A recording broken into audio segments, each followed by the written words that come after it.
I'd spent 68 years becoming invisible. Not all at once, it happened slowly, the way a photograph fades in sunlight. My hands, once steady enough to draft buildings that still stand in this city, had learned to fold quietly in my lap. My voice, once confident in boardrooms, had learned to stay small. After my wife passed, after my daughter grew up and away, I thought maybe that's just what happens to men like me. We fade. We disappear. That's the deal we make. But then Sarah called. My daughter. She wanted me to help plan her wedding, she said. For the first time in 15 years, she needed me. I stood in front of my bathroom mirror that morning, straightening my tie. The same tie from my son's graduation, worn but dignified. My heart was doing something it hadn't done in decades. It was hoping. Have you ever given up on being seen, only to have someone suddenly ask you to show up? That's where I was. I walked into that wedding planner's office on a Tuesday morning in June, and everything changed in 5 minutes. But not the way I expected. The thing about shame is that it doesn't announce itself. You don't wake up one morning and think, today, I'm going to feel ashamed. It creeps in like fog, settling into the spaces between who you were and who you've become. By the time you notice it, you've already forgotten what the air felt like before. That Tuesday morning, sitting in the waiting area of Pinnacle Weddings on the 32nd floor, I was trying not to think about shame. The office was all glass and steel and cream-colored minimalism, the kind of place where money didn't just sit. It reclined and ordered sparkling water. A young woman with a clipboard and perfect teeth had checked me in 5 minutes ago, barely glancing up from her phone. Ms. Chun will be with you shortly, she'd said, as if I were a plumber there to fix a leak. Sarah had texted me an hour before I left my apartment. Dad, thank you for coming. This means everything. I'd read those words maybe 20 times. She'd sent them at 7:47 a.m., which meant she'd been awake, thinking about me. My daughter. After all these years of silence between us, she was thinking about me. I looked around the waiting area and felt the old familiar ache in my chest. These spaces always did that to me. They reminded me of what I'd walked away from. Not willingly, mind you. That's an important distinction. I hadn't chosen poverty over prestige or quiet over acclaim. Life had simply reorganized itself around my mother's final illness. And by the time she was gone, I was someone else entirely. My mother had lived to be 91. Strong-willed, opinionated, and entirely dependent on me by the end. My wife had passed 5 years before that, and my daughter was grown by then, married to a man I barely knew, living a life that seemed to exist in a different universe from mine. When my mother started forgetting things, forgetting me, forgetting who she was, that's when I stopped being an architect. I became something else. A son. A caregiver. A man who woke up at 3 in the morning to help her to the bathroom. Sarah had called sometimes during those years. Not often. We were never what you'd call close, but we were family, and that seemed to matter less and less as the distance grew. There was always an awkwardness on the phone. She'd ask about my mother, and I'd give her the clinical facts, blood pressure, medications, doctor's appointments.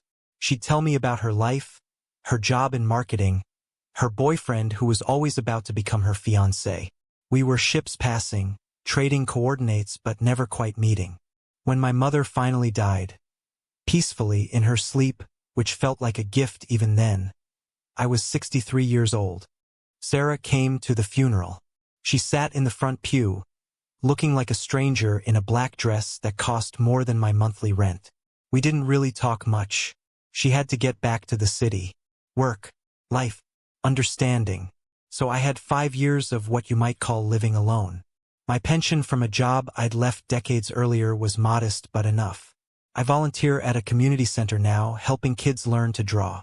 Teaching them how to see lines and shadow and proportion. Teaching them that buildings tell stories if you know how to listen to them. It's not architecture, not anymore, but it's something. The waiting area had a window that faced west. I could see the skyline from up here, and I recognized my work immediately. There, on the corner of 5th and Market, was the Hartwell Building, glass and limestone, 57 stories, built in 1987. I designed that, or rather, I had designed it. Another life ago. The building had won awards. Frank Morrison, emerging visionary, that's what one magazine had called me. I had magazine clippings in a box under my bed, yellowed and creased from being folded and refolded over the years. No one knew that building was mine anymore. No one knew that the man sitting in the waiting area of a wedding planner's office, wearing a jacket from 12 years ago, had created structures that still sheltered thousands of people every day. I'd never bothered to tell my daughter.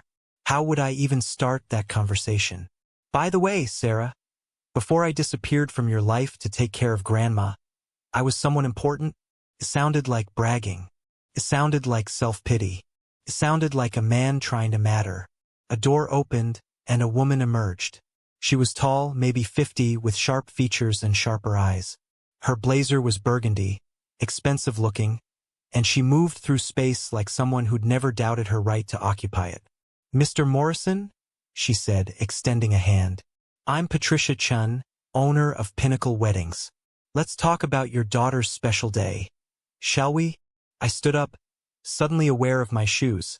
Scuffed leather, resoled twice, and the small coffee stain on the cuff of my shirt that I'd missed this morning.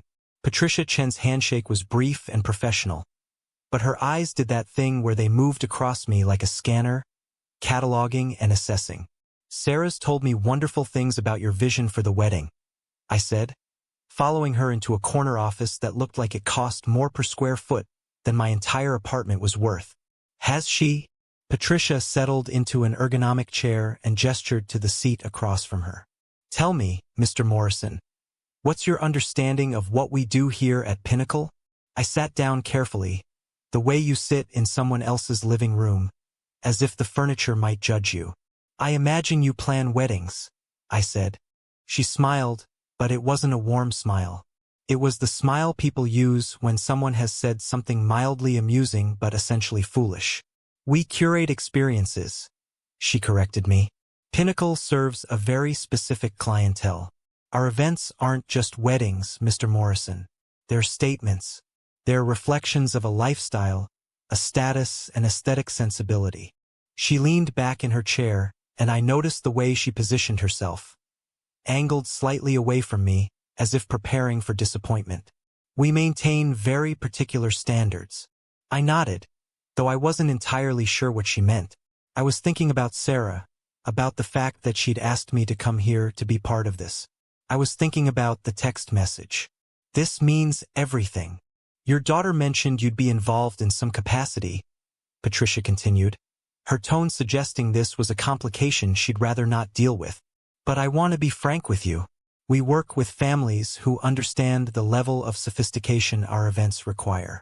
We're talking about venues in exclusive locations, catering that's more art than sustenance, guest lists that matter. It's a very specific world, and not everyone." She paused, letting the silence finish her sentence. "Not everyone finds themselves comfortable in it." I felt something shift in my chest, something small and painful.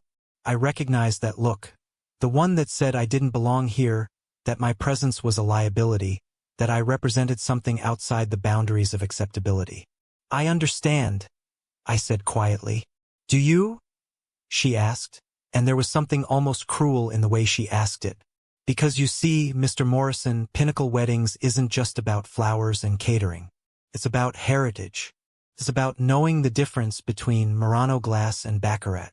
It's about understanding that some people have built their lives around certain standards, and when someone doesn't quite fit, well, it becomes a problem for everyone." In that moment, sitting across from Patricia Chan in her climate-controlled office, I understood something I'd been avoiding for years. I was not supposed to be here. Not in this room, not in this building, not in my daughter's life in any meaningful way. I was a mistake she was trying to correct, and Patricia Chun had just made that clear without ever saying it directly. "You're kind," she said, and those two words hung between us like a judgment. I've replayed them since, trying to find different meanings, trying to soften them. But there's only one way to interpret "you're kind." It means you don't belong.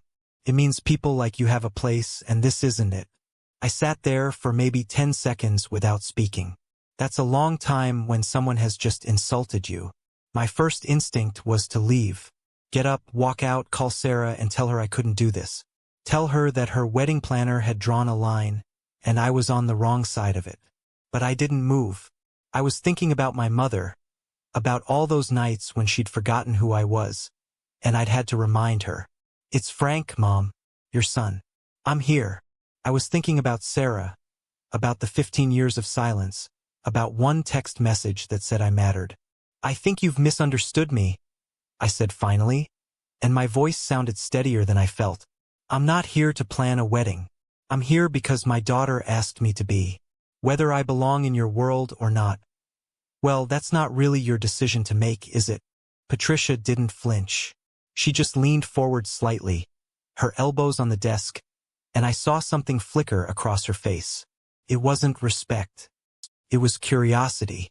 The kind you get when someone you've written off suddenly says something you didn't expect. Mr. Morrison, let me be direct. We've had situations before where family members get involved in the planning process, and it rarely ends well. People without experience in these circles tend to have, shall we say, modest expectations. They push back on costs. They question aesthetic decisions. They try to DIY elements that should be handled by professionals. She paused, letting each word settle like a stone. We find it's best to establish boundaries early. Boundaries, I repeated. I was looking past her now, out the window behind her desk. I could see the Hartwell building from this angle too. The afternoon sun was hitting the glass in a way that made it look almost alive, like it was breathing. I'd designed those windows to capture the light a certain way at 3 in the afternoon. I spent 3 months on just the glass. 3 months. Yes, boundaries. Clear expectations about roles and limitations. She stood up, and I realized the meeting was ending. I think it would be best if we worked directly with Sarah going forward. You can certainly attend the wedding, of course, as a guest. But the planning process, that really needs to stay in professional hands. I stood up too. My knees weren't as flexible as they used to be, and I had to use the armrest for balance. Patricia watched this without expression.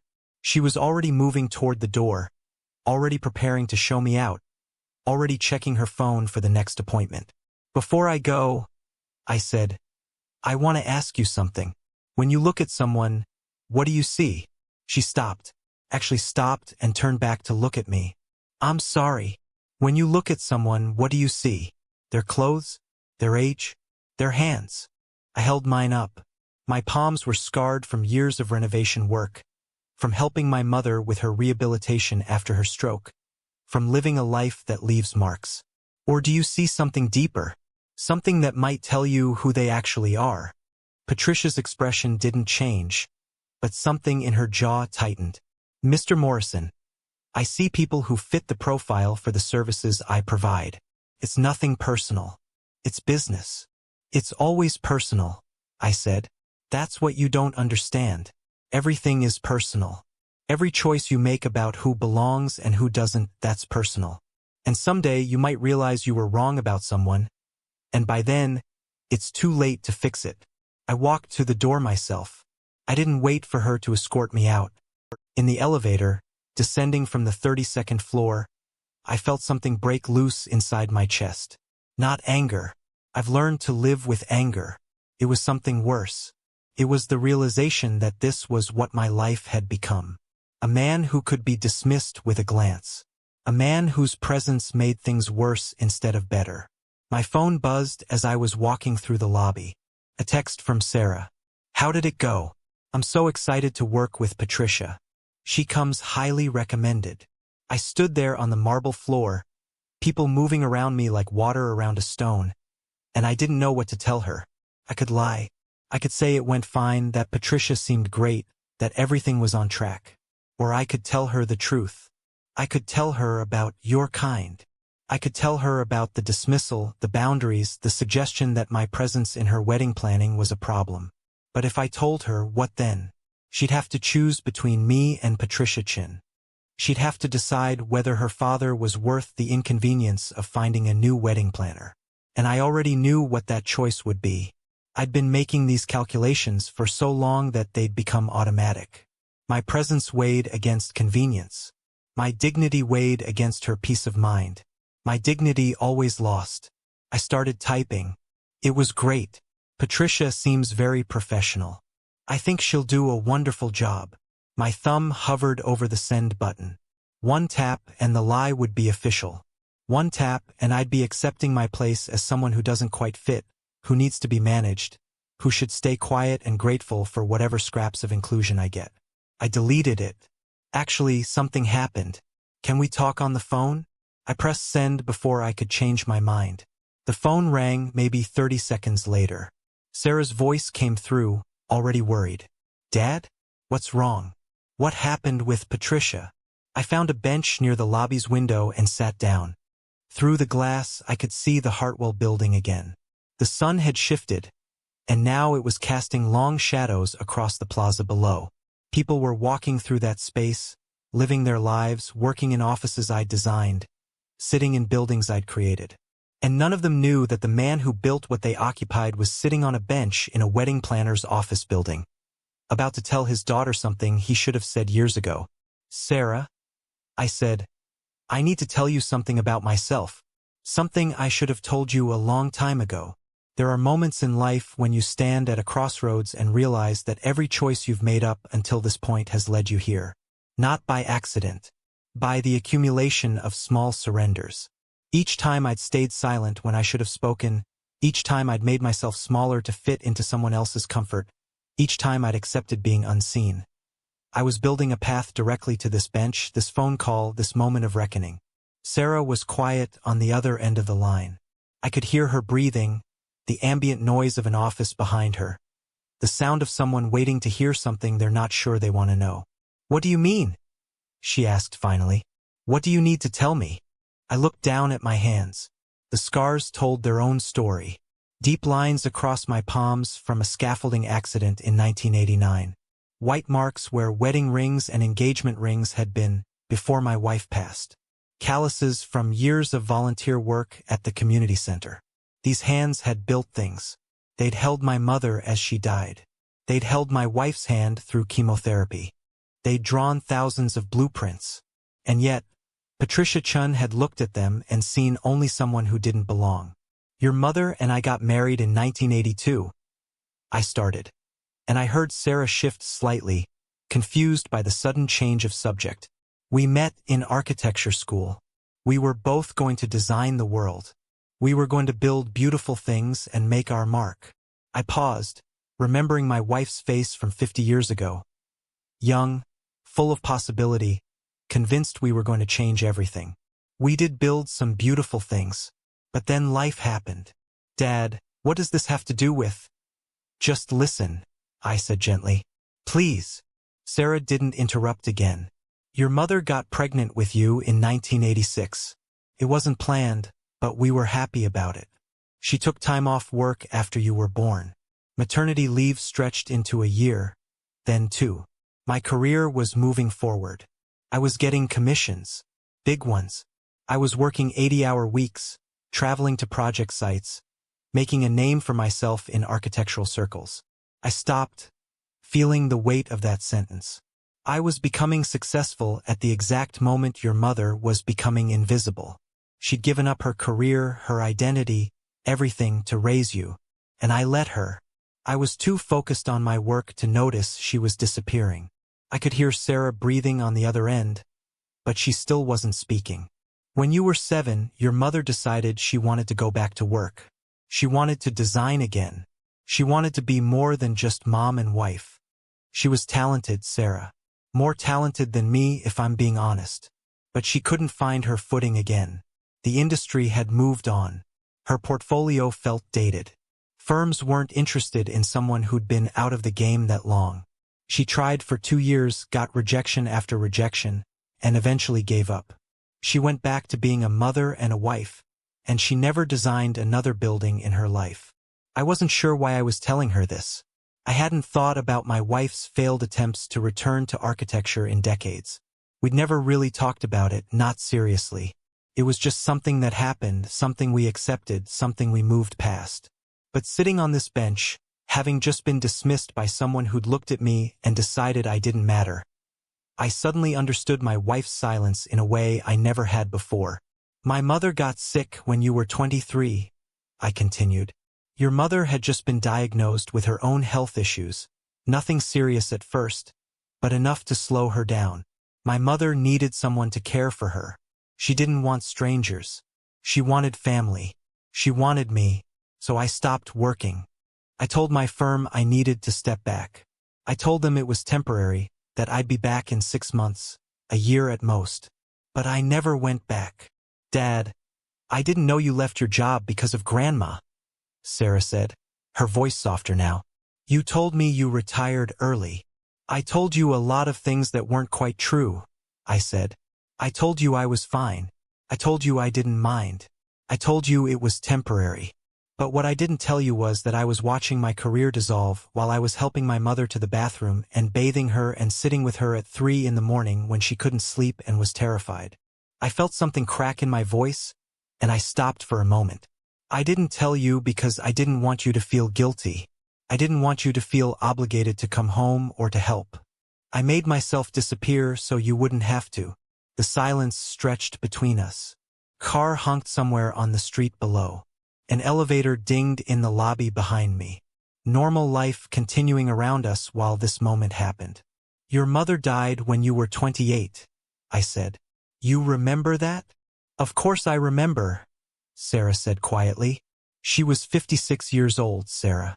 She'd been out of architecture for 25 years. She'd been a caregiver for most of her adult life. She'd made space for everyone but herself. And by the time she got sick, there was nothing left. She went from being someone's mother to being a patient to being a memory. And I let it happen. I participated in it. I benefited from her sacrifice while telling myself I was the one sacrificing. I was gripping the phone so hard my hand was shaking. After she died, I kept doing the same thing. I kept making myself smaller. I kept accepting the crumbs of attention and love that people were willing to give me. I kept telling myself that invisibility was a noble thing, that sacrifice was love, that not matching was somehow virtuous. But Patricia Chin just showed me that's a lie. Being invisible isn't noble. It's just being erased. And I'm tired of it. Sarah was crying on the other end of the line. I could hear it in her breathing, in the small sounds she was making. I'm sorry, she whispered. I didn't know you'd given up so much. That's not why I'm telling you this, I said.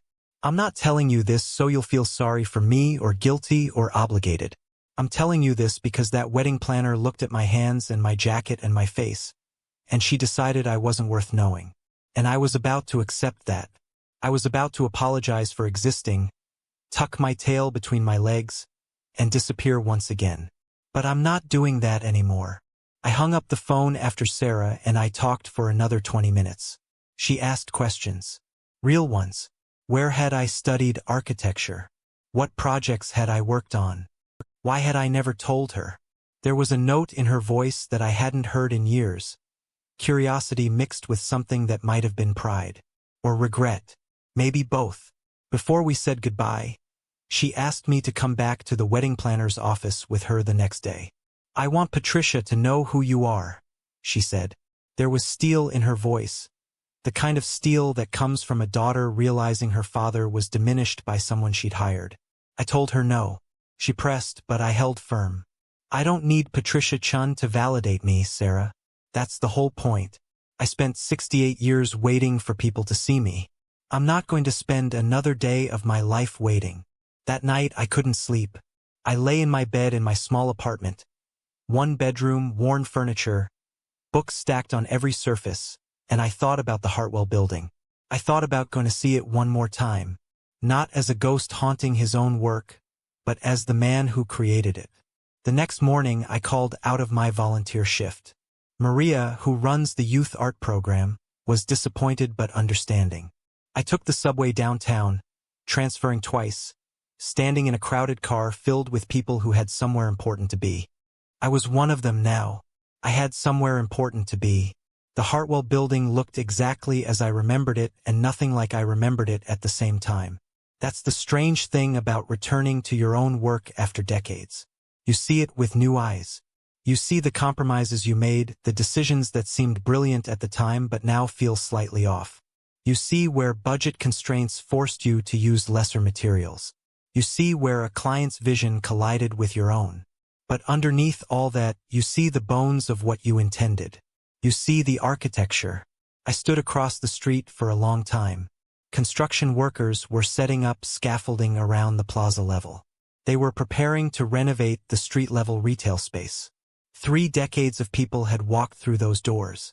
3 decades of commerce and conversation and ordinary human moments had happened inside a building I designed. An old woman sat on one of the benches in the plaza, feeding pigeons.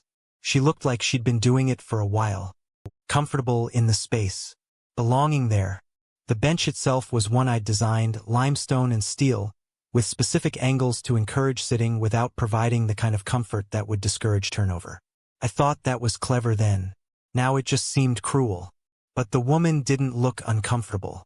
She looked peaceful. I walked into the building. The lobby had been renovated at some point. The original marble I'd chosen had been replaced with something more contemporary, but the bones were still there. The high ceilings I'd insisted on. The way the light came through the skylights I'd fought for. The proportions that made people feel smaller and larger at the same time, made them aware of their own insignificance and their capacity to endure it. An elevator arrived, and I got in with a group of business people in dark suits. They were talking about a meeting, about a client who was difficult, about whether the market would hold.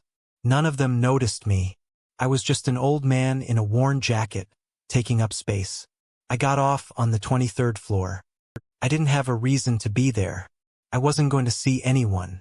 I just wanted to walk the hallway and see how the light fell at mid-morning. It fell exactly as I'd calculated it would. The windows on the south side caught the light and bounced it north through the corridor. The result was that the hallway was bright and energizing without being harsh. People had been walking this hallway for 37 years, and most of them probably didn't notice the light. But they felt better for it. That was enough. I rode the elevator back down.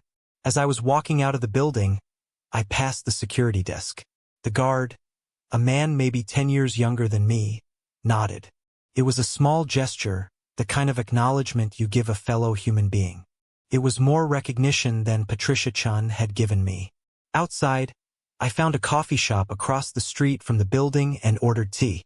I sat by the window watching the plaza, watching people move through a space that I'd created. A young couple sat on one of the benches. They weren't the ones I designed, but they were close, and they held hands. A father pushed a stroller while his toddler pointed at the pigeons. A homeless man slept on a bench on the far side of the plaza, his belongings in a shopping cart. The space held all of them. The architecture didn't discriminate. My phone buzzed. A text from Sarah. Patricia wants to meet with both of us tomorrow morning. She has something to say. I stared at the message for a long time. I wasn't sure what I felt. Vindication? Curiosity? Dread? All of it, probably. I typed back, "I'll be there," because that's what I realized sitting in that coffee shop, watching people live their lives in a building I designed without knowing I designed it.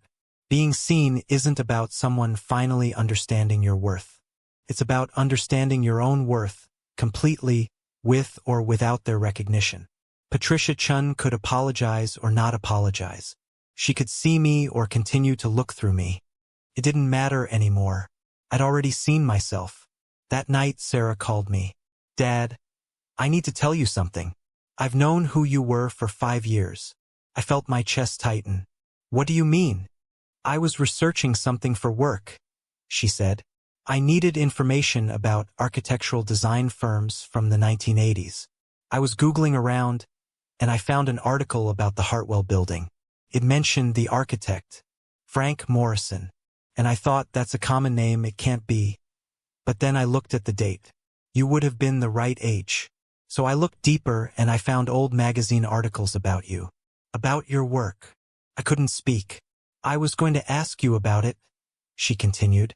"But then Mom got sick, and you stepped back from your career, and I got caught up in my own life. And honestly, I think I was afraid. Afraid of what it meant that you'd given all that up. Afraid that you'd resent me for it, even though you never said you did. Afraid that if I acknowledged it, I'd have to feel guilty for my part in your sacrifice. Sarah, let me finish, she said. I'm telling you this because when Patricia mentioned your name, something clicked. I realized I had to know for sure, so I checked. I called the Hartwell Building's management office and asked about the original architect. They looked it up. Frank Morrison. They said the building is considered an architectural landmark. They said other architects study your designs in school. I was sitting on my bed now, the phone pressed to my ear so hard it hurt. You were right yesterday, Sarah said. Patricia Chen doesn't know who you are. But I do. And I'm sorry it took me so long to acknowledge it. Sleep didn't come that night. I lay in the dark, turning Sarah's words over in my mind like stones worn smooth by time. She'd known. For 5 years, she'd known who I was, and she'd said nothing. That wasn't anger I felt exactly. It was something more complicated. A recognition that we'd both been living in silence, both carrying the weight of my erasure separately, never quite finding the words to bridge the gap between us. By morning, I was exhausted but clear-headed. There's something about a night without sleep that strips away the unnecessary. You're left with only what matters. And what mattered was this. I was going to walk into that wedding planner's office and I was going to meet Patricia Chen again. Not to confront her. Not to demand an apology. But to understand what happens when someone finally sees you after looking through you. Sarah picked me up at 8 o'clock. She was parked outside my apartment building, waiting in a silver sedan that probably cost more than I'd made in 5 years. She looked tired too. We didn't speak much during the drive downtown. There wasn't anything left to say that hadn't already been said. The silence between us felt different now though. Less like distance and more like understanding. Patricia Chen's office was exactly as I remembered it. The same glass and steel and calculated minimalism. The same young woman at the reception desk, barely glancing up as we entered. But this time, Sarah walked in with her head high, one hand on my arm, steering me toward Patricia's corner office like she was reclaiming territory. Patricia was on the phone when we arrived. She gestured for us to sit, held up one finger, wait, and continued her conversation. I watched her through the glass partition, and I saw something I hadn't noticed yesterday. She was performing. Every gesture, every expression, every modulation of her voice was calculated to project confidence and authority. She wasn't comfortable. She was convincing. There's a difference. Sarah, Frank, she said, hanging up and turning her attention to us fully. Thank you for coming back. I have to apologize for yesterday. I was utterly out of line. I didn't respond immediately. I was waiting to see where this was going. People don't apologize without a reason, and Patricia Chen didn't strike me as someone who apologized out of genuine remorse. After you left yesterday, Patricia continued, I realized I'd made some assumptions that were completely unfounded. I was dismissive and rude, and that's not how I conduct business. I pride myself on professionalism, and yesterday I failed you both. She was looking at me now, really looking at me for the first time. Her eyes were different today. Less scanning, less dismissive, but also less authentic. She'd done some research. She'd discovered something about me, and now she was recalibrating. Your father has had quite a remarkable career, she said to Sarah, and there it was. The shift, the acknowledgement of status. My father, Sarah said deliberately, has had a remarkable life. His career ended decades ago when he chose to care for his aging mother instead of pursuing architecture. He sacrificed his profession, his reputation, his income to be present for family. That's not something that looks impressive on a resume, but it's infinitely more valuable. Patricia's face flushed slightly. She wasn't used to being corrected, and she wasn't handling it well. Of course, I didn't mean to diminish. You did, I said quietly. The sound of my own voice surprised me. It was steady and calm, without anger or bitterness. Yesterday, you looked at me and decided I didn't belong. You made that decision in about 4 seconds, based on my appearance and your assumptions about who I am. Today, you're apologizing because you've discovered something that makes you think I'm worth your time. The question is, what changed? Did I change? Or did you simply realize you were wrong about who I am? Patricia looked uncomfortable now. Good. Discomfort is the beginning of understanding. I was wrong, she said. Completely wrong. About what? I asked. About whether I belong in your office. About whether I have opinions worth listening to. About whether someone can matter even if they don't fit your definition of success. She didn't answer immediately. She was actually thinking, for maybe the first time since this conversation began. I could see it happening. The shift from performance to genuine consideration. All of it, she said finally. I was wrong about all of it. I stood up and walked to her window. From this height, I couldn't see the Hartwell building. The angle was wrong, the view blocked by other structures. But I knew it was there. It was always there, holding people, sheltering them, creating spaces where they could work and live and exist without knowing who designed it. There's a building I designed, I said, not turning around. The Hartwell Building. 37 stories. It won some awards when it was completed. It was featured in architectural magazines. I was on the cover of one publication. Emerging Visionary, they called me. My wife and I framed that cover. We hung it in our living room. I paused, gathering the words. 25 years later, I stopped designing. I stopped going to that office. I stopped being that man. And the building just continued. People worked there. They fell in love there. They lost jobs there. They celebrated there. They suffered there. The building held all of it, and nobody cared who designed it. Nobody asked about the architect. They just used the space. I turned back to face Patricia. That building is still holding people. And I stopped mattering the moment I stepped away from my career. But here's what I realized yesterday when I went to see it again. I don't need to matter to Patricia Chun or to magazine covers or to anyone else. The building matters. The spaces I created matter. Not because my name is on them, but because they serve people. That's enough. That's been enough for 37 years. Sarah reached over and squeezed my hand. So here's what I'm going to tell you, I continued. I'm going to help plan my daughter's wedding. Not because you think I'm worth listening to now that you know my history, but because Sarah asked me to and she matters to me.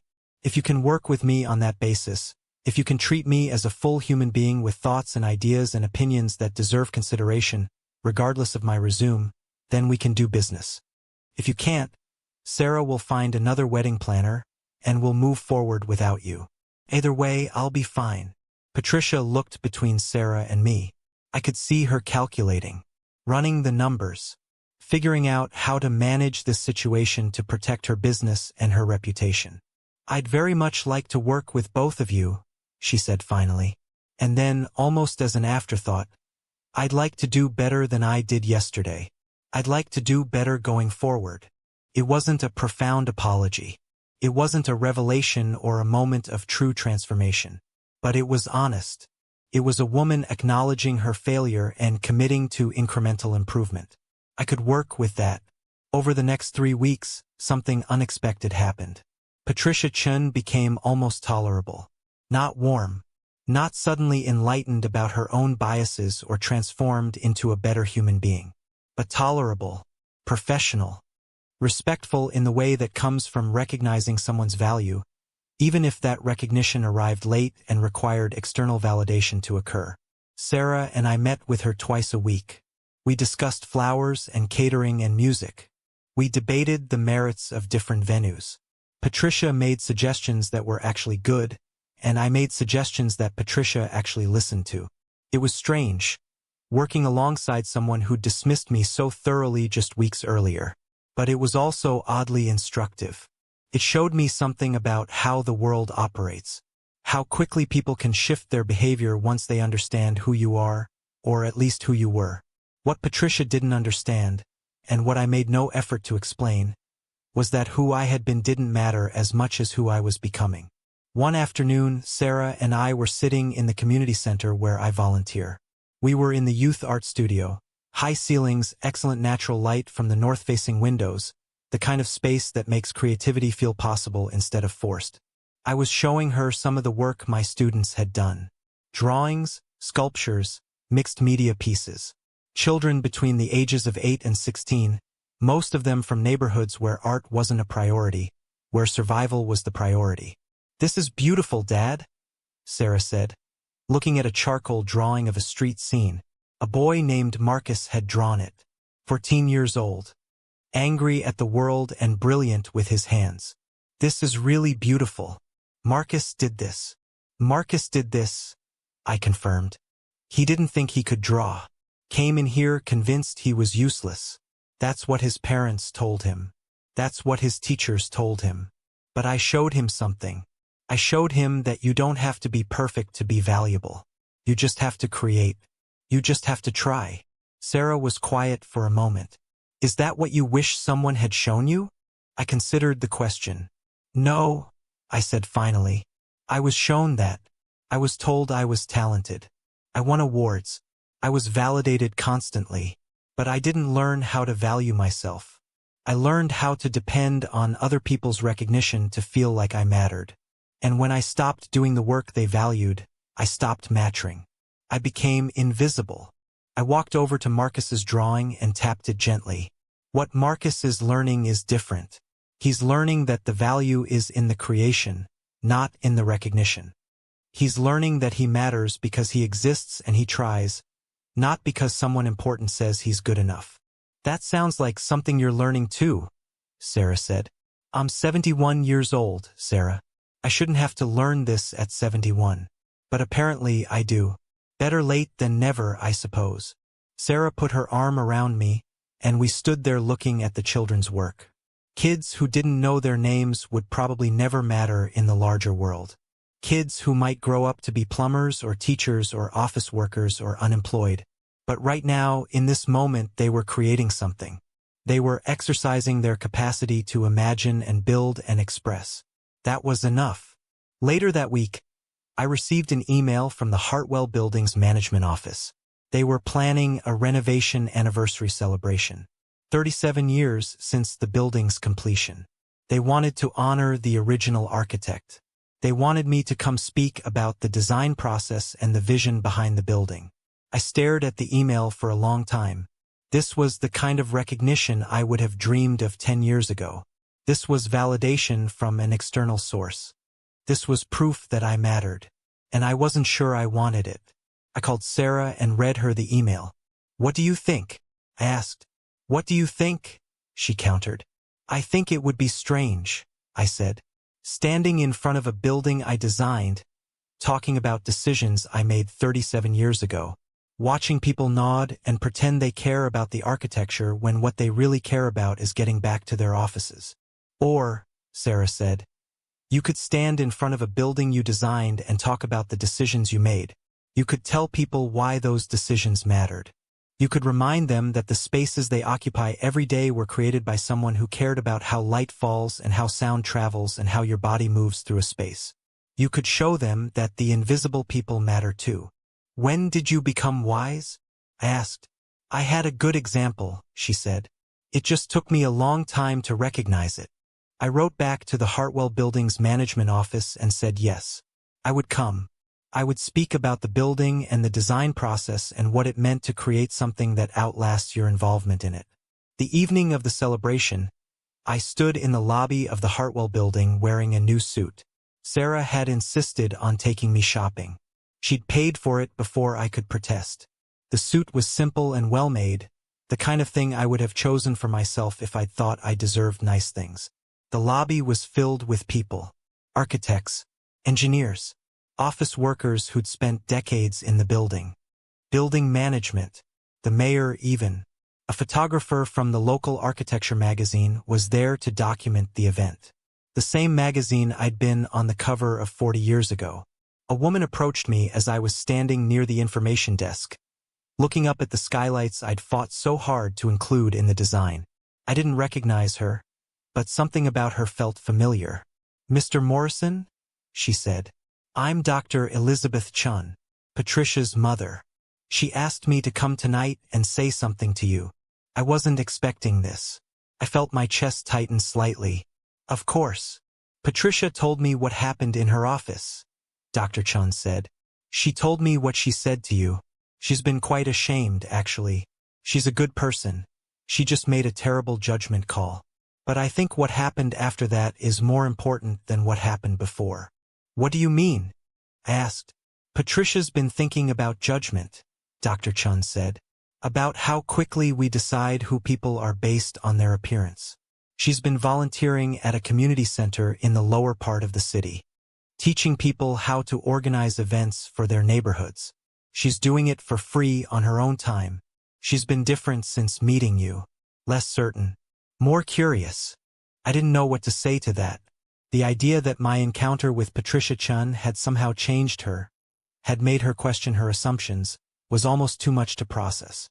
I'd spent so long assuming that people like her, people with money and status and the confidence that came from always being seen as important, would never truly reckon with their biases.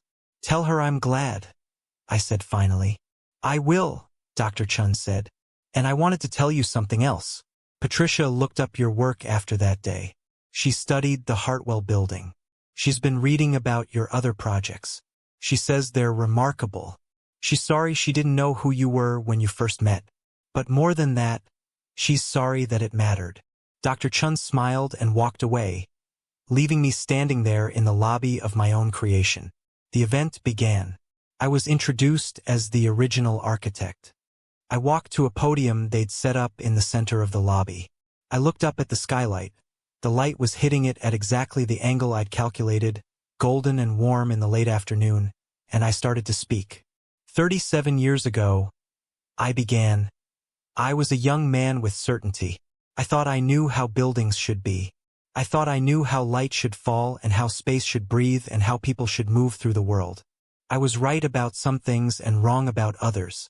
But the building remains. It holds people. It serves them. That was always the point. I paused, looking out at the faces in front of me. Sarah was there, in the back, watching me with an expression I couldn't quite read. Pride, maybe, or understanding, or both. I stopped designing this building 40 years ago, I continued. For decades, I thought that meant I stopped mattering. But standing here today, I understand something different. Buildings matter because they serve. They don't matter because of who designed them or whether that person receives recognition for it. They matter because they create spaces where people can live and work and grow. And that's enough. That's been enough all along. After the speech, people wanted to talk to me. Architects who'd studied my work in school. Engineers who'd worked on later renovations of the building. Office workers who'd spent years in spaces I'd designed without knowing the name of the person who created them. They shook my hand. They thanked me. They told me my work had influenced them or inspired them or simply made their days more pleasant because the light fell right or the proportions felt human. It was validating. I won't pretend it wasn't. But it was also strange receiving recognition for work I'd done so long ago that it barely felt like my own anymore. These people were thanking a version of me that no longer existed, the young architect with certainty and ambition and the belief that his work would matter forever. They weren't thanking the man I'd become. They were thanking a ghost. Sarah found me standing alone near the building's east entrance as the crowd was dispersing. You did good up there, she said. I told them the truth, I replied. Whether that's good or not depends on what they do with it. We walked out into the evening. The city was settling into that time of day when the light turns amber and everything looks slightly nostalgic, slightly sad. We didn't speak much. We didn't need to. There was a companionship between us now that hadn't existed in decades, built on honesty and time and the mutual recognition of sacrifice. I want to show you something, Sarah said as we reached her car. Before we go home. She drove me to a neighborhood I didn't recognize. Industrial area, mostly warehouses and small manufacturing facilities. We parked in front of a building that looked like it had been abandoned for years. Brick facade, broken windows, graffiti covering the lower sections. But above the graffiti you could see the original architecture. Simple, functional, built to last. What is this? I asked. It's a community space, Sarah said. Or it's going to be. A nonprofit bought it 6 months ago. They want to convert it into studios for artists and craftspeople. Low-cost studios for people who can't afford the typical rental spaces downtown. She led me inside. The interior was gutted, exposed brick, high ceilings, concrete floors. It had good bones. It had potential. It was exactly the kind of space that could be transformed with vision and care. The nonprofit reached out to Patricia, Sarah continued. They asked if she'd help them plan the renovation and opening. They have almost no budget, so Patricia suggested they find an architect who might volunteer their time. Someone who understood community and value and creating spaces for people who don't usually get to occupy beautiful things. I understood where this was going. I felt my throat tighten. She recommended you, Sarah said. She told them about your work, about the Hartwell building, about the fact that you've been volunteering at a community center for the past 5 years, teaching kids who don't have other opportunities. She told them that you understood what they were trying to do. I walked through the space slowly, my footsteps echoing off the concrete. My mind was already working, already seeing possibilities. The high ceilings could be preserved. The brick could be exposed and celebrated. The windows, if they were restored properly, could flood the space with northern light that wouldn't fade the artwork. There were structural issues, some of the support columns were compromised, but nothing that couldn't be addressed. They want you to design the renovation, Sarah said. They want you to create the spaces where these artists will work. And Sarah, she paused, and I heard something shift in her voice. They want you to create something that reflects your vision, not their vision, not some compromise between what they think they want and what they can afford. They want you to design it the way you would design any building, with full integrity. I turned to face her. How is that possible? They don't have a budget. No, they don't, Sarah agreed. But I do. I'm funding the renovation. It's a gift to the nonprofit and it's a gift to you. It's an opportunity to do what you haven't been able to do for 40 years. Create something new. Sarah, I can't let you. You can and you will, she said, and there was steel in her voice again, the same steel I'd heard when she stood up to Patricia Chun. You spent your entire adult life creating spaces for other people. You gave up your career to take care of Grandma. You spent decades making yourself smaller so other people could feel bigger. You're done. That part of your life is finished. Now it's your turn. I didn't argue. Couldn't argue. There was something in her face, something that said this wasn't about the building or the money. This was about a daughter recognizing her father's worth and insisting that he accept it. Over the next 2 months, I designed. Not the way I used to design, with committees and clients and compromises. I designed the way I'd always wanted to design. I drew plans that honored the building's history while reimagining its future. I specified materials that would age beautifully. I created flexible spaces that could adapt to the different needs of different artists. I designed skylights and windows and ventilation systems that would serve both the practical needs of the space and the aesthetic ones. I worked in my apartment at night, spreading blueprints across my small kitchen table. I worked during the day at the community center, sketching designs between my volunteer sessions with the kids. I visited the warehouse repeatedly, measuring spaces, testing light, understanding the building's character and working with it rather than against it. One afternoon, I was at the space with Sarah and the nonprofit director, a woman named Elena who dedicated her career to creating opportunities for underrepresented artists. Elena was looking at my designs, and I could see her understanding what I'd created. This is extraordinary, she said. This is going to be a remarkable space. It's going to be functional, I corrected her. It's going to serve the artists who work here. That's all that matters. No, Elena said, and she shook her head firmly. It's more than functional. There's love in this design. There's care. You designed this building as if the people who work here matter. As if their work matters. As if the space they occupy should honor what they create. I didn't respond immediately. I was thinking about the Hartwell building, about the thousands of people who'd worked there over 37 years without knowing or caring who designed it. I was thinking about the community center where I volunteered, where the light came through the windows just right and made the children feel capable of creating beautiful things. I was thinking about all the spaces I'd designed over my career, all the buildings that held people's lives, all the work that I'd done that mattered and would continue to matter long after I was gone. When can we start construction? I asked. Construction began in the spring. I was there almost every day, working alongside the contractors, making small adjustments as the vision became reality. The brick was cleaned and sealed. The windows were restored. New support columns were installed with minimal impact on the open floor plan. The skylights were positioned exactly where I'd calculated they should be. Sarah came by one afternoon with Marcus, the teenager who'd drawn the Charcoal Street scene at the community center. He was 16 now, getting ready to finish high school. Sarah had told me he was interested in design. He walked through the construction site with his eyes wide, taking in the space, understanding what I'd created. "Did you do this?" he asked me. "I designed it," I said. "Other people built it. But yes, I did this." "It's beautiful," Marcus said. He walked over to one of the skylights and looked up through it. "The light. How did you know to put it there?" "Because," I said, "I understand that light changes everything. Changes how you feel. It changes how you work. It changes who you think you are. I wanted the artists who work here to feel that light every day. I wanted them to know that they matter, that their work matters, that they deserved a space that honors both." Marcus nodded like he understood, and maybe he did. He was at an age where he was starting to figure out who he was and what he was capable of. He was starting to understand that the spaces we occupy shape us as much as we shape them. The building opened on a Saturday morning in late June.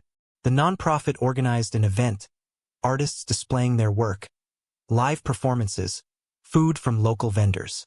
The space I designed was filled with light and sound and the energy of people who'd been waiting for an opportunity like this. I stood near the entrance, watching it happen. Painters setting up easels beneath the skylights. Musicians tuning instruments in corners where the acoustics naturally enhanced their sound. Sculptors arranging their work on pedestals I'd designed specifically to showcase three-dimensional pieces from multiple angles. Everything I'd calculated, everything I'd envisioned, was manifesting exactly as I'd intended. Sarah found me and took my hand. "Look at what you created," she said. "We created it," I corrected her. "I couldn't have done this without you." "Maybe not this building," Sarah said, "but you've been creating things your whole life. You created stability for Grandma. You created a safe place for me to grow up, even when you were struggling. You created spaces for kids to discover themselves at the community center. You created a marriage that lasted decades. You created yourself as a different kind of man when the first version didn't work anymore." She squeezed my hand. "This building is just the physical manifestation of what you've always been doing." I didn't know what to say to that. Sarah had become wise in ways that surprised me. She'd learned to see the connections between things that seemed unrelated. She'd learned to recognize value in places where society insisted there was none. A young woman approached us. She looked to be in her 30s, dressed in paint-stained overalls, with the kind of energy that comes from creating things. "Are you Frank Morrison?" she asked. I nodded. "I'm Jasmine," she said. "I'm one of the artists who'll be renting studio space here. Sarah told me about you, about your building and your work." She paused, and I saw something shift in her expression. "I wanted to tell you something. I was a student at Lincoln High, about 15 years ago. I remember you came to talk to our art class about design. You showed us photographs of buildings and talked about how architects think about space and light and how buildings make people feel. I didn't remember that. 15 years ago, I was still in the fog of my mother's illness, volunteering at the community center but not thinking much about it, not imagining that anything I said could matter. That talk changed everything for me," Jasmine continued. "I'd been thinking about dropping out of school. I was struggling, had a lot going on at home, didn't see the point of anything. But you talked about how creation matters. How when you make something beautiful, even if nobody knows who made it, it still matters because it changes how people feel. You said something like, your buildings are your children, and they'll outlive you and carry your ideas into the world even after you're gone." I did remember that. I'd said that to a classroom of teenagers who probably weren't paying attention. I'd said it because I needed to believe it at that moment in my life. I'd said it as an act of faith. "I didn't drop out," Jasmine said. "I stayed in school. I went to art school. I've been creating for 15 years because of what you said that day. And I'm not the only one. There's another artist here today, Miguel, who also had you in class. He's a sculptor now. There are probably others who just haven't connected the dots yet. After Jasmine walked away, I sat down on one of the benches I'd designed. Sarah sat beside me. I was thinking about the Hartwell building and all the people who'd occupied it over 37 years. I was thinking about the community center and all the children who'd learned to see themselves as capable of creating. I was thinking about Jasmine and Miguel and Marcus and all the people whose lives had been affected by spaces I'd created or words I'd spoken without ever knowing it. I've been thinking about something, Sarah said quietly, about what you said to Patricia Chun in her office, about how buildings hold people and that's enough. Yes, I think it's true, Sarah continued, but I also think there's something else. Buildings don't just hold people. They inspire people. They change people. They make people feel capable and brave and human. And the person who designed them, even if nobody knows their name, they've done something that matters. They've created the possibility for other people's lives to be better. I nodded slowly. I was beginning to understand something I should have understood 40 years ago. Recognition and worth are not the same thing. I'd spent decades confusing the two, thinking that if nobody knew my name, then my work didn't matter. But the work had always mattered. The work had always been doing what work is supposed to do, serving the people who used it, creating the conditions for their lives to unfold. That evening, after the opening event ended and the crowd dispersed, I spent time alone in the building. I walked through the studios, seeing the artists' work, understanding how the light I designed touched their creations. I stood beneath one of the skylights and felt the warmth of the setting sun on my face. I thought about all the hours I'd spent calculating angles and measuring distances, all the time I'd invested in getting this right. It was worth it, not because anyone had thanked me or recognized me, but because the space was working exactly as I'd envisioned. Because artists would spend years here, creating things that would touch other people's lives. Because the light fell right and the proportions felt human and the space honored the people who occupied it. I received an email the next week.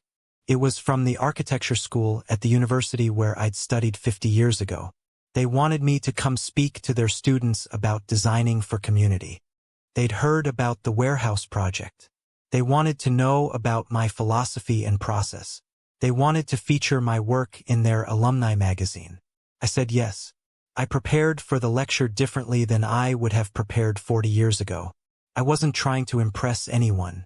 I wasn't worried about my reputation or my legacy. I was simply thinking about what would be useful for young architects to understand. What would help them design buildings that served people instead of impressing critics. The lecture hall was full. Students, faculty, some practicing architects who'd come to listen. I stood at the podium, and I felt completely calm. This was what I was supposed to be doing. This was my purpose, had always been my purpose. Not to be famous or recognized, but to understand that creating matters, and to pass that understanding on to others. Architecture is service, I began. Not service in the sense of servitude, but service in the sense of purpose. You design buildings to serve the people who will occupy them. Everything else, the awards, the recognition, the magazine features, that's all secondary. That's all noise. What matters is whether the building serves. Whether it creates the conditions for human flourishing. Whether it honors the people within it. I told them about the Hartwell building, about designing it for people I would never meet. I told them about the community center, about how small adjustments to light and proportion could change how a child saw themselves. I told them about the warehouse, about designing for artists who needed spaces where they could create without worrying about cost or whether the space was fashionable enough. I made mistakes in my career, I said. I designed buildings that were too expensive, buildings that served the wealthy while ignoring the poor, buildings that prioritized aesthetics over functionality. I learned slowly. I'm still learning. But what I've learned is this. The buildings that matter most are the ones that are invisible. The ones where people don't think about the architect because they're too busy living their lives, creating their art, finding their peace. Those are the buildings that change the world. After the lecture, students crowded around me with questions. They wanted to know about my design process. They wanted to know how I'd gotten started. They wanted to know if I thought it was too late for them to matter as architects. It's never too late, I told them. And you'll matter whether you know it or not. Your buildings will be there long after you're gone, shaping lives, creating possibilities, making the world slightly better or slightly worse depending on the choices you make. Make good choices. Design for people. Remember that every building you create is an act of love, even if nobody ever knows your name. 3 months after the warehouse opened, I received an invitation to a wedding. Not just any wedding. My daughter's wedding. The one that had started this entire journey when Sarah asked me to help plan it with Patricia Chin. The irony wasn't lost on me. The wedding planner's office where I'd been dismissed as your kind. The rejection that had broken something open inside me and forced me to finally acknowledge my own worth. That office, that moment, had led to everything that came after. It had led to me standing in a university lecture hall, teaching young architects about the philosophy of service. It had led to me designing a building that would change people's lives for decades to come. It had led to me understanding, finally, that I mattered not because someone important said so, but because I had created things that served. The wedding was scheduled for a Saturday in September. Sarah had chosen a venue I'd never seen before, a historic garden on the edge of the city where old buildings met wild landscape. She'd chosen Patricia Chun to plan it, not because she had to, but because Patricia had proven herself to be thoughtful and respectful and genuinely invested in creating something beautiful. Sarah called me 2 weeks before the wedding. "I want to ask you something," she said. "And I want you to say yes for the right reasons." "Okay," I said cautiously. "I want you to walk me down the aisle," she said. "Not because it's tradition, not because that's what fathers do, but because you're the person who's taught me most about what it means to matter. You're the person who showed me that invisible work is still work, that sacrifice doesn't have to be self-erasure, that you can build a life that matters without anyone ever knowing your name." I said yes, not just because she asked, but because I understood what it meant. She was asking me to stand beside her on the day she married the man she loved. She was asking me to participate in her joy. She was asking me to be present as her father, not as an obligation or a ghost, but as a real person with real value in her life. The morning of the wedding, I stood in front of my bathroom mirror wearing a suit, not the new one Sarah had bought me, the one I'd worn to my wife's funeral. It was old now, had been worn and reworn, altered and re-altered as my body changed over the years. But it was real. It was mine. It carried decades of living in its fabric. I thought about my wife, about the marriage we'd had, about the choices we'd made together and separately, about the fact that she'd given up her career to raise Sarah, and I'd given up mine to care for my mother. We'd both made the choice to be invisible, to prioritize family over recognition. We'd both spent decades not understanding that invisibility wasn't noble. It was just invisibility. But we'd also created something. A daughter. A life together. Moments of real connection and love. And that mattered. That still mattered, decades after my wife's death. Sarah was beautiful on her wedding day. Not in a superficial way, though she was certainly that. She was beautiful in the way that comes from knowing who you are and being comfortable with it. She wore a white dress that was simple and elegant, designed by an up-and-coming designer from the warehouse community. The artist, a woman named Chun, no relation to Patricia, who worked in fabric design, had created something that looked like it had been made specifically for Sarah, which it had been. Walking Sarah down the aisle, I thought about all the moments that had led to this. The 15 years of silence between us. The rejection in Patricia Chen's office. The warehouse. The lecture.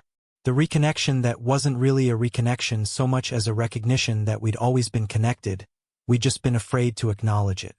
Sarah's fiancé, David, was waiting at the altar. I'd met him only a handful of times, but I could see in his face that he loved my daughter. Not the version of her that was accomplished or successful or impressive. He loved the real version.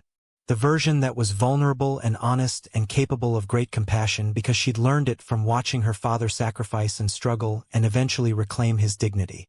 After I'd given Sarah away, a gesture that felt less like surrender and more like blessing, I sat in the front row beside Patricia Chen's mother, Dr. Elizabeth Chen.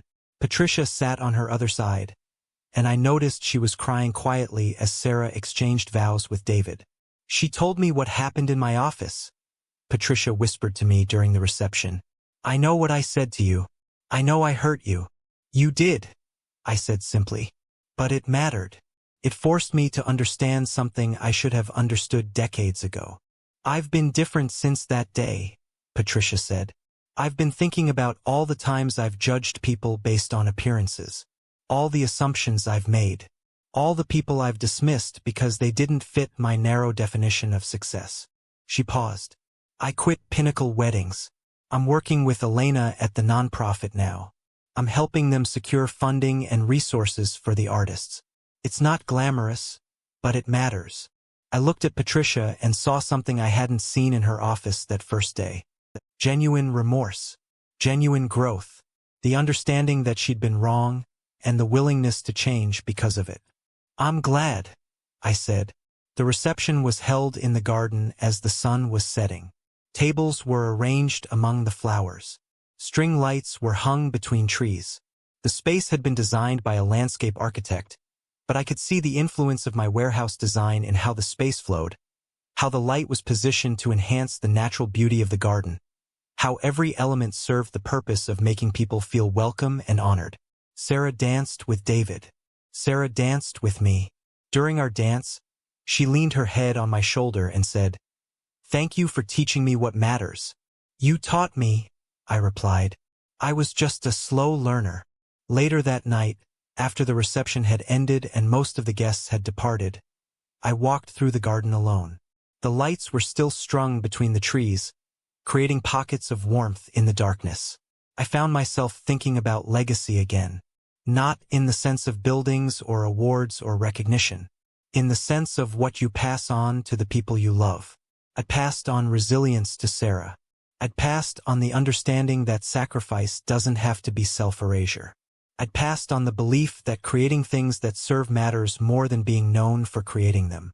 These were the things that would outlive me, that would shape how Sarah moved through the world, that would influence the choices she made and the way she treated other people. That was legacy, not the Hartwell building or the warehouse or any of the other structures I'd designed.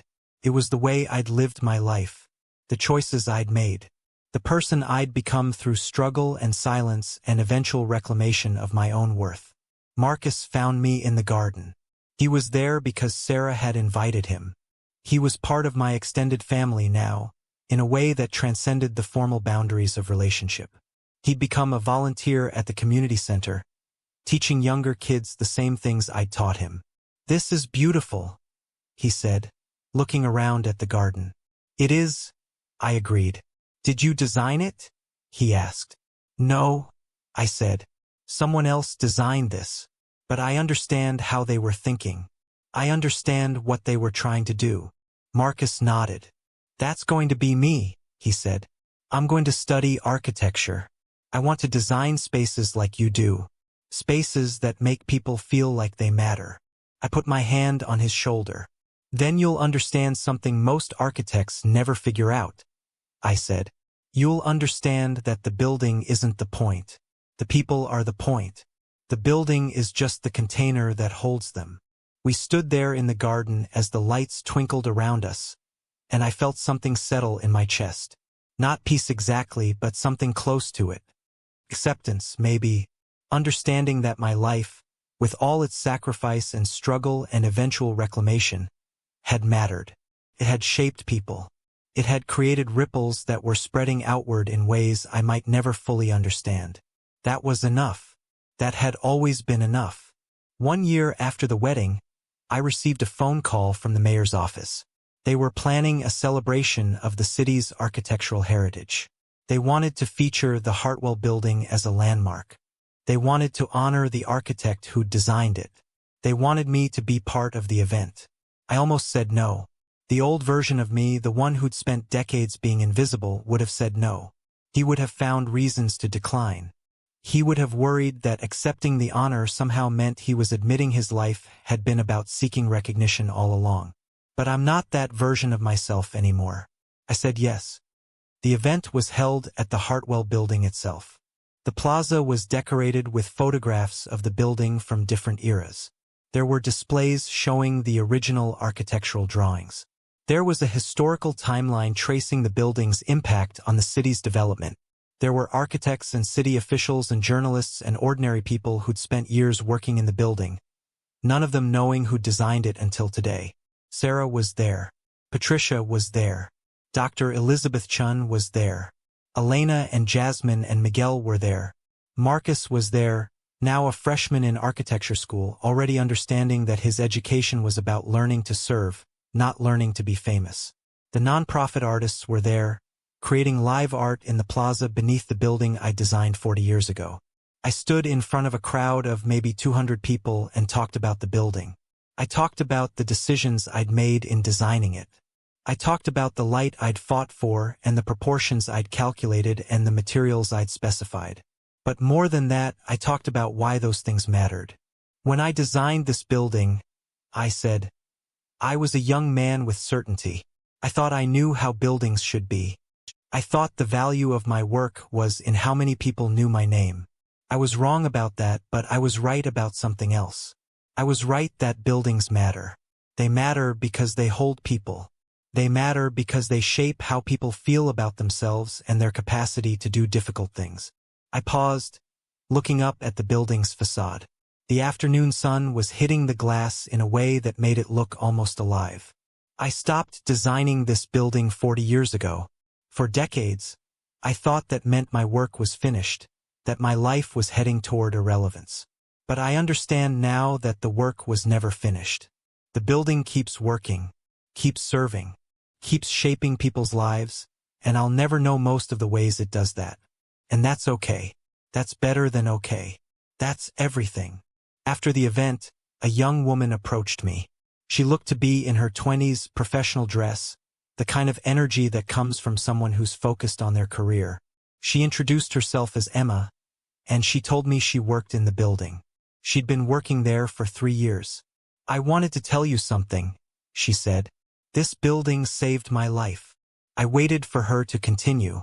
I grew up in a difficult home, Emma said.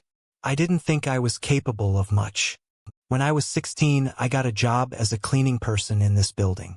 I was responsible for maintaining one of the office spaces on the 23rd floor. One day, I got into the elevator early, before the building was full of people, and I was just looking around. And I noticed something. She was quiet for a moment, remembering.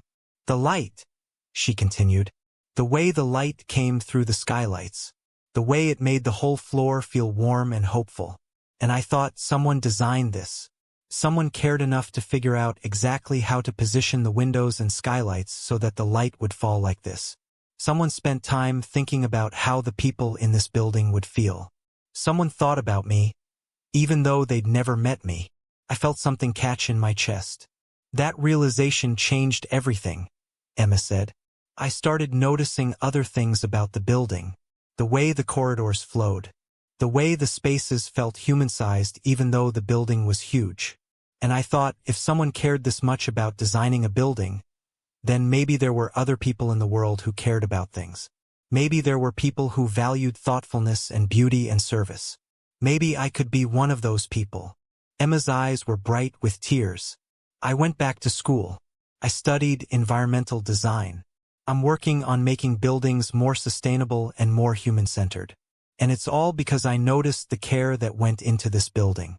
It's all because someone I'll never meet cared enough to design this space thoughtfully. After Emma walked away, I sat down on one of the benches in the plaza. The benches I'd designed 40 years ago. Sarah found me there and sat beside me, the way she'd been sitting beside me more and more over the past year. Not out of obligation, but out of genuine connection. You changed her life, Sarah said quietly. I didn't know her, I replied. I didn't know she'd ever occupy this building. I didn't design this space thinking about her specifically. Exactly, Sarah said. You designed it thinking about people in general. You designed it with care and thoughtfulness. And that care reached someone you'll never know. That's the whole point, Dad. That's what you've been trying to understand all along. I nodded slowly. I was beginning to see something that had been invisible to me my entire life. The work you do in service, without expecting recognition or knowing who benefits from it, that work is actually the most important work. That work ripples outward in ways you can never calculate or predict. That work changes the world, one person at a time, without you ever knowing it. Over the following months, more people came forward. People who'd worked in the Hartwell building and had been affected by something about its design. People who'd been inspired by the care and thoughtfulness embedded in the structure. People whose lives had been touched by the building in small ways they'd never attributed to its architect. Each story affirmed something I was learning. My life mattered not because I was famous or recognized.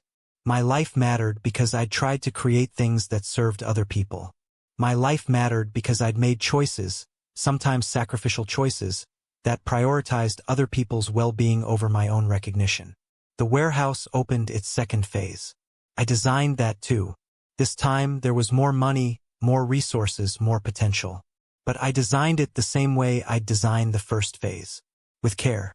With attention to light and proportion and the human scale. With the understanding that the space was meant to serve the artists who would occupy it, not to showcase my own vision. Sarah's career took an unexpected turn. She left marketing and became a nonprofit consultant. She spent her time helping organizations like Elena's create sustainable models for supporting artists and craftspeople. She brought the same thoughtfulness to her work that I'd been trying to bring to mine. She was my daughter in more ways than just biology. Marcus finished his first year of architecture school with honors. He came to me one afternoon and asked if I would mentor him. I said yes immediately. I spent Saturday afternoons with him, showing him buildings. Not just the famous ones, but the ordinary ones. The warehouses and office buildings and community centers that hold people's lives without anyone noticing the care that went into designing them. "Why do you show me these?" Marcus asked once. "Because they're real," I said. "The famous buildings are designed to be noticed. But these buildings, they're designed to serve. They're designed by architects who understood that the work itself is the reward. They understood that if they did their job right, nobody would think about the architect. They'd just feel better for occupying the space."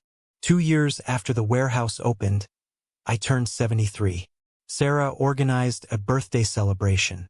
Not a party exactly, more of a gathering. The community center where I still volunteer. The artists from the warehouse. Patricia and her mother. Elena. Jasmine and Miguel. Marcus. Emma, the young woman whose life had been changed by the Hartwell building's light.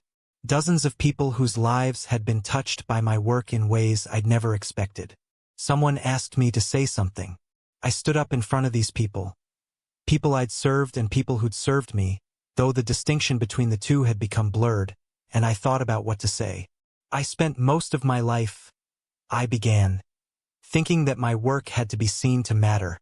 I thought I had to be recognized and celebrated for what I created.